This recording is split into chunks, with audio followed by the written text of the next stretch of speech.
cherish all the time you spend, you tuned in to. It's time again to cherish all the time you spend, you tuned in to. It's the #1 podcast. The topics of discussion when we broadcast. So all them artificial man jokes, we do it natural from the concrete to a public standpoint. Real, wherever you're from, life is coexistence, but to know the real, you just gotta listen. Wherever you're from, life is coexistence, but to know the real, you just gotta listen. It's time again. What up, y'all? You tuned in to the 52 Scott Podcast. Welcome to this edition of Black Friday. I'm your host, Slash, and with me I got Comedian 96, K Money, and Freddie G. Together, we the Mind of Men. Don't forget to like and subscribe, plus follow us on Twitter, 52 Scott Podcast, on Instagram and Facebook, the 52 Scott Podcast. All right, welcome back to another Black Friday. So this is going to be an interesting show for y'all today. A stronger community. And I'm basically speaking on our communities, you know, our youth, the places where we live, the things that we do, places we go, people we're around.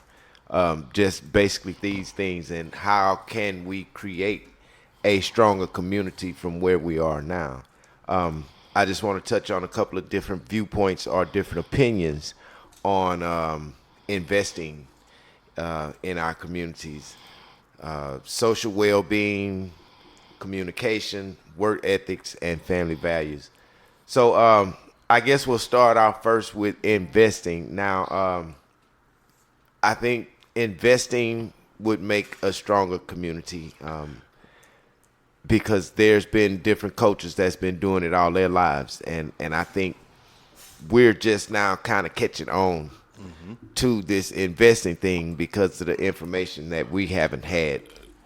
Question Slash, when you say investing, are you saying investing Stocks. Okay, stocks. Yeah, real estate. okay. You know, stuff like that. Not just basically in your own business. We've done that for years. But stocks, you know, investing in stocks. Well, they have they don't last long though. You know, they'll have the investment clubs. They'll create one. I've been in a couple. Yeah. But you're right. They don't last long. They'll last and then they'll dissolve. But if we had something longevity, something like a actual company, you know what I mean? Well, how about investing within the community, you know, like real estate? Isn't that the type of investing as well? That would be good investment, yes. You know, and that can become long-term, you know. Exactly. Yeah, that's true. That's the whole idea, you know, if in your community. But we talk about that, trying to circulate the dollar in community. It never happens that way because, like I said, not all, but most of the black businesses that I gotta say, not all. Right. Most of the black businesses that I will decide to go ahead and, you know, and give a chance or, you know, buy something, they usually overprice what it naturally costs. Now, I don't mind supporting, but at the end of the day, I still want the best deal, no matter what race I'm going to buy this product from. So I still want the best deal. So if I'm going to support, give us reasonable prices. Even if it's a tad bit higher, I'll do it just to keep the dollars. Yeah. But if it's double or triple, I just, you know, that's going to be a problem. So now here's the reason why I think that's being done. Because when we say invest in our community, we invest in a business. We don't invest in the land. You know, other people own the land. So it's only so much we're going to be able to do anyway. Right.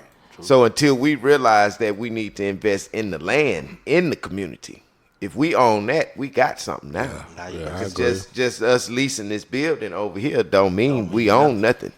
We still don't own nothing. Yep. You know, so I think that's the difference. And when we think of investing in our community, those are the thoughts we should have because. So you mean real estate? Yeah, that's what I mentioned earlier. Yeah, but here's the thing, man. I get to investing in the community as blacks, but before we can even invest in the community, we have to invest in ourselves. And what I mean by investing in ourselves is education. Yeah. We don't know What to do. a lot of us, we don't know enough. Yeah. And we don't want to take the time to learn. We want it to happen research. fast. Right. We want it to, we want to piggyback off somebody else's idea. Right. And you going into Or a jump in the middle when you see everything going good. yeah, you come, a lot of times you got Yeah. you got us in the community, man.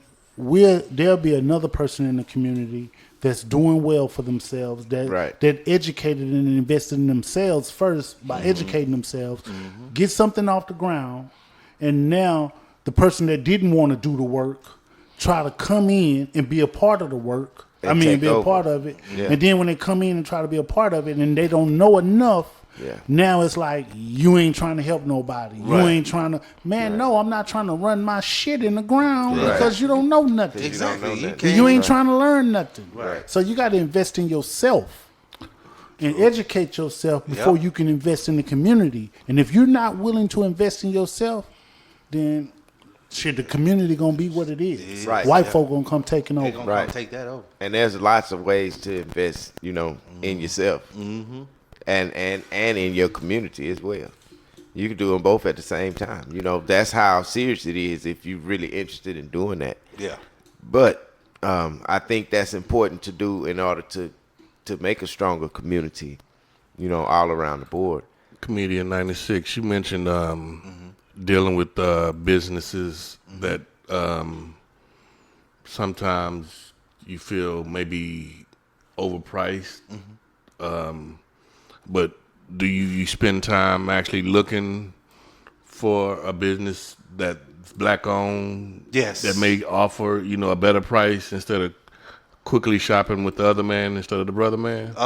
Yes, of course. I went. Now I'm not gonna lie. It was during the COVID period, so I expect to be some price gouging, but they were ridiculous. I went to actually 2 different black businesses. It was introduced to me by my sister because she's big on that. She likes her. She is big on that. Any money she spending on black dollar on black. That's how Right. she is. Right now, hair, anything, food, everything. But I'm not like, I'm like that part of the time, not like her. She a soldier. Yeah. So, I, on the other hand, we went to 2 different places to buy, and I can tell you what it was. It's elderberry. It's the stuff that you drink. Yeah, you do this for your for system, sick- for your with your sickness. sick- It was yeah, doing that. elderberry, And yeah. 2 of these black places their prices were double. One was double, one was triple. And we left, and we went to where we know you can get it. Because we were trying to support. She was Right, like, right. Even she was like, oh, hell no. Take that back. When we went to the second place, it was double the price. But their customer service was very, very, very, very friendly. And we got it because of their customer service. Yeah, that'll win But every she, time. with a but she business. didn't want to get it. I didn't want to get it. But they were just too nice. When somebody too nice, I don't care if it's quadruple the price. I'm gonna get it. Right. It's just I love your customer. I love your personality. It's not fake. If it's too fake, I ain't gonna believe it. But if it's Right. natural and you just really, really not, I'll get it. I don't care what the price is. Yeah. I like customer service. I like that. So with invested in a community, making it stronger, also our social well-being while we trying to get to a certain level, I think is important also. The mind frame or the mindset or where you are at that point in your life to get to that next step. Are you thinking properly? Are you, even education in that? I was just gonna say, I think that has a lot to do with educating oneself. So are we doing this? How do we do this? Do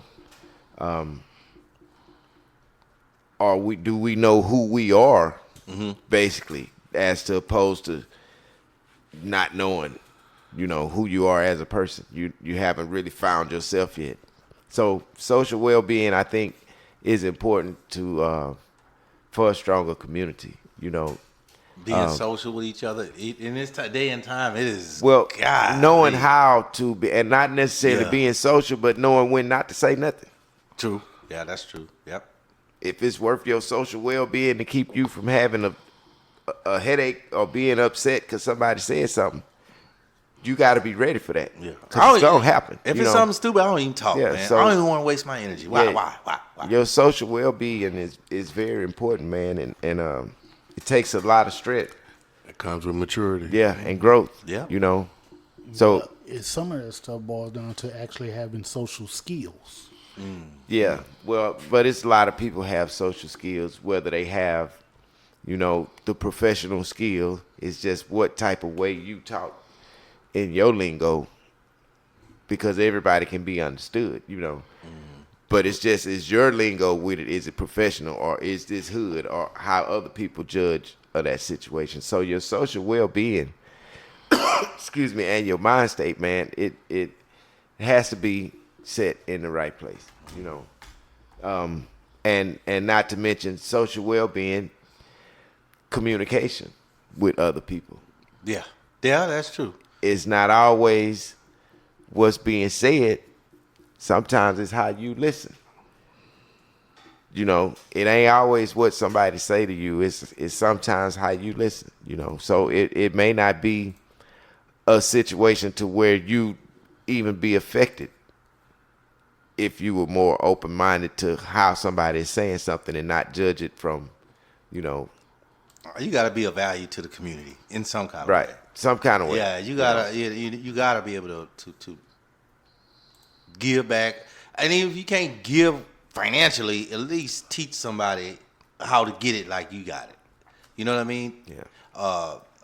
That's the only way everybody can learn. Because if you getting it, but you keeping it to yourself, Yeah, you well, ain't that's doing why nobody the no communication. problem. Yeah, The communication is important too. You know, because you could miss something by not communicating with somebody that you probably could have had a conversation with, and found the information that you needed on something that pertained to you doing better in life. But because you didn't communicate with somebody, Yeah, but you can't force it on folks. The No, thing is, you they have to be interested in wanting to know.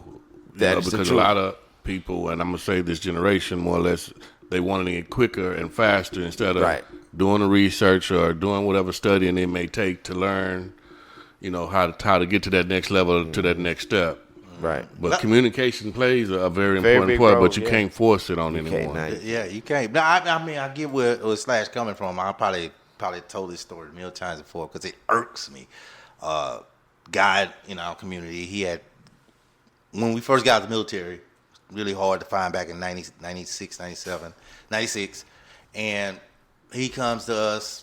We all looking for a job. Man, I got this great job, man. It pays $50,000. I think it was $50,000 or $60,000 a year. All we doing is watching houses and blah blah blah. And you know, he's giving us the whole spiel. So I'm thinking, okay, cool. Right. Next, he's gonna tell me where to go apply. How to go do it? So yeah. I beat him to the punch and say, hey man, How where do do I go apply? do this? Right. Silence. He didn't say nothing. Nothing. You had nothing to offer. Yeah, he didn't want to. Didn't want to communicate. He didn't wanna You know what I'm saying? communicate. So I get where you send me like people. You got Yeah, it's important. You got to share You some know? information if you gonna help. You could have said, hey man, go here and apply. Whether I get a job or not, even if you hated on me and call them and say, hey, this guy put an application in. yeah. At least you told me, you directed me where to go. You communicated. So I get what you're saying. And now, moving on from that, now that you got all these other things, you're investing your social well-being, your communication. Now you can work on your work ethics. Now you can put all of that, what you learn, to work in every situation, in every aspect of everything that you're doing. Follow that pattern. You got the blueprint now. But now it's up to you to follow that pattern. Knowing, invest in social well-being, how to communicate, and not work. So when you say your work ethic, see, I kind of believe that work ethic got to be in you and not on you. Yeah, I mean, it is. And so if you ain't got it in you You're not to gonna put do it. in the work, Yeah. you're not gonna do it. Yeah, you're not. That's a part of when I mentioned a little earlier, and I said you got to kind of invest in yourself first. That's actually some work ethic to where you have to go in and you have to say, you know what? Let me educate myself to be able to invest in my community. So I mean, some of that stuff, man, you just got to have it in you. Yeah, and all I can do is be the messenger. So if you don't do it, It is what it is, you know. It ain't like you ain't been told. Huh? It ain't like you ain't been told, because these are the things that's gonna change your life. And everybody want to do something different or have a different type of lifestyle, but hell, you ain't putting no work in, and these are the things that it's gonna take for you to change what you doing. You know, I think mentally, once one convinces themselves that this is what it takes, you know, get your mind right. Once your and mind figure is out there, this yeah, what mindset. What it's gonna take. Yeah. Then they can apply, you know, the steps or the blueprint, like as you just stated, Slash, Right. to doing what needs to be done. I agree, man. You know, if we don't have the work ethic, you know, you're gonna have to work on it. And then now that you got your work ethic, so let's just say everything is planned out the way these viewpoints have went. You invested, you got your social well-being, communication, work ethics. You running your own business. Now your family values got to be tight, Oh yeah, because now you got to teach your family how to do what you just did. exactly. You got children. Yeah, Now you got to teach them. So I just say that these are the steps to a stronger community if you choose to do that. If you don't choose to do it, you don't choose to do it. I'm just saying these are some of this is your cookie cutter process. Invest, have your social well-being on point, know how to communicate, have good work ethics, and have really good family values. Yep. That last part is it's a struggle. It Which one is you what say it the last is. part? The family values, because as a whole, blacks, we're not family anymore. Not as family oriented as Exactly. other cultures. Exactly. A lot of other cultures, man, like the Chinese people, you know, Yes. Latino people, Right. You know, Indian people, They can even all- African people. They can all live and work together. Man, they But- have family values, man. Us blacks, the majority of us cannot do that. Very few There's of very us. few of us. Yeah. So like this podcast right here. Not trying to toot our own horn, but I toot the hell out of it.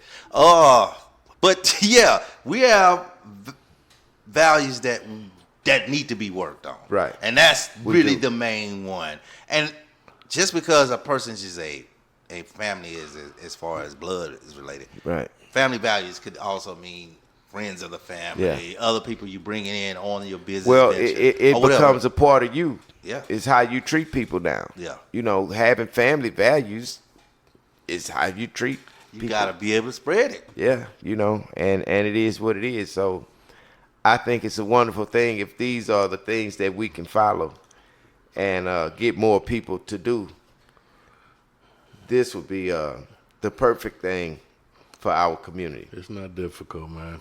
Nah, it's not difficult. We just got to start somewhere. Gotta start something. We got to get enough people to start.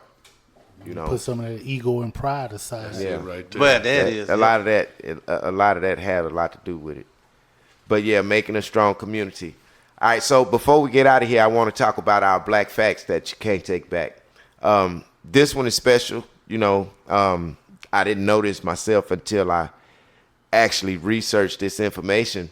But I want to talk about today's technology that everybody now have on their home, everywhere, all over, was invented. This particular invention was invented by a black woman, African American nurse Mary Van Britton Brown. Mary Van Britton Brown. Yes, and she created the security system with a lot of today's technology in it back then in 1966. She had cameras where they could sit in a peephole, and she later added a microphone where she can hear, and then she later added a button where she could lock the door, and later added a button where they could call the cops. Oh wow. All of this was in 1966. Golly. So she created this herself, and her husband helped her patent it back in 1969. 1960. Is when they was able to get it patented. So we can call her MVP, Mary Van Bitten Brown. Brown. Yeah. She's the MVP. Yeah. That's MVP. live. That's live. African American woman, you know. She's the MVP. So now most of these home security systems that you see at people's house, that Ring doorbell, all of that's got a camera on it. It's got a All that, microphone where you can hear. You know, alarm systems from Brinks, they got a button you can call logs. I wonder if she's still getting paid for that patent to this day. Shit, I she would hope gotta so. be, They saying it. She should be getting something. You That's know? live, man. So- Black woman. A black woman created this because she didn't feel safe in her neighborhood. She was from New York. Her husband would go, out of town a lot. So he was never at home. So she didn't feel safe in her neighborhood with all the murders and stuff going on in New York. Yeah. So this is what made her come up with the security design. And it's used in homes right now today. That's live. That's That's live. By a lot of major corporations has invested in cameras, microphones, and security systems. Businesses everywhere got them. The streets all over got them. Everybody's cell phone got them. Can you Google her net worth? I bet she got to be a billionaire. I didn't try it because I respect the fact of what she did, period, and how it's. It's got to be billions. I'm curious. I'm not gonna lie. I don't know how much she make. I didn't check that part, but I just wanted to give her a shout out for what she invented, and this is a African American woman. That's what's up. So shout out Mary Van sir. Britton Brown. We out. So that's going to do it for this episode of Black Friday. Hit that like button and subscribe. Follow us on Instagram and Facebook, The 52 Scott Podcast. On Twitter, at 52 Scott Podcast. Check us out on Monday for Music Mondays. See y'all then.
It's time again to cherish all the time you spend, you tuned in to. It's time again to cherish all the time you spend, you tuned in to. It's the #1 podcast. The topics of discussion when we broadcast. So all them artificial man jokes.